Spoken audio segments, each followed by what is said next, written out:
जब संदीप ने पुराने गवाहों से बात की तो पता चला कि वर्षों पहले पुष्पी को नागेश्वर की संपत्ति और परिवार में अपनी स्थिति को लेकर बहुत असुरक्षा थी। उसे डर था कि अगर नागेश्वर की खोई हुई बेटी वापस आ गई तो उसका महत्व कम हो जाएगा। इसी वजह से उसने कुछ लोगों के साथ मिलकर बच्ची को गायब करवाने की साजिश रची थी। लेकिन उस साजिश में एक और चौंकाने वाला मोड़ था। जिस बच्ची को अगवा किया गया था वह वास्तव में नागेश्वर की बेटी थी, लेकिन वह बच्ची रूहानी नहीं थी। असली बच्ची का बाद में किसी अनाथालय में पालन पोषण हुआ था, यानी डीएनए रिपोर्ट में भी किसी ने छेड़छाड़ की थी। यह सच सामने आते ही घर में भूचाल आ गया। नागेश्वर को विश्वास नहीं हो रहा था कि वर्षों तक उनके साथ इतना बड़ा खेल खेला गया। पुष्पी को जब घेरा गया तो वह पहले सब कुछ नकारती रही, लेकिन आखिरकार टूट गई। उसने रोते हुए कबूल किया कि उसने ही रिकॉर्ड बदलवाए थे और हाल ही में डीएनए रिपोर्ट से भी छेड़छाड़ करवाई थी, ताकि रूहानी को हमेशा के लिए गुरु से अलग किया जा सके। उसका मानना था कि अगर गुरु और रूहानी एक हो गए तो उसका प्रभाव खत्म हो जाएगा। यह सुनकर पूरा परिवार उससे नफरत करने लगा। जैसे ही यह सच सामने आया, संदीप तुरंत गुरु को ढूंढने निकल पड़ा। कई घंटों की तलाश के बाद वह मंदिर पहुंचा जहां गुरु बैठा था। उसने गुरु को पूरी सच्चाई बताई।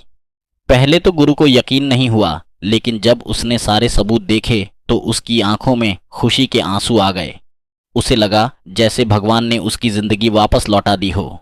वह तुरंत घर की तरफ भागा। उधर रूहानी अभी भी रो रही थी और सोच रही थी कि उसने हमेशा के लिए गुरु को खो दिया। अचानक घर का मुख्य दरवाजा खुला और गुरु अंदर आया। उसे देखते ही रूहानी की आंखों में चमक लौट आई। गुरु उसके सामने जाकर खड़ा हो गया।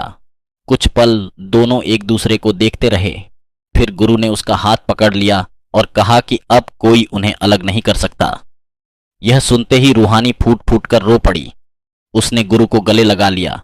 पूरे परिवार की आंखें नम हो गईं। नागेश्वर ने भी दोनों को आशीर्वाद दिया और कहा कि अब वह किसी भी साजिश को उनके बीच नहीं आने देंगे। लेकिन कहानी यहीं खत्म नहीं हुई। उसी रात जेल में बंद त्रिपुरारी के पास एक रहस्यमयी आदमी पहुंचा। उसने त्रिपुरारी को बताया कि गुरु और रूहानी के खिलाफ जो खेल खेला गया था वह तो सिर्फ शुरुआत थी। असली खिलाड़ी अब भी सामने नहीं आया है।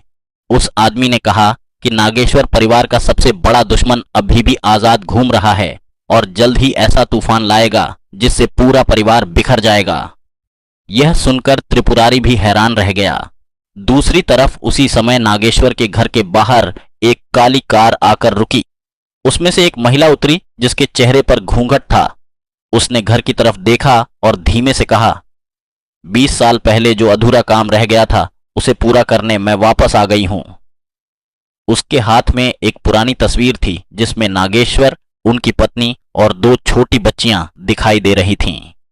वह महिला रहस्यमयी मुस्कान के साथ वहां से चली गई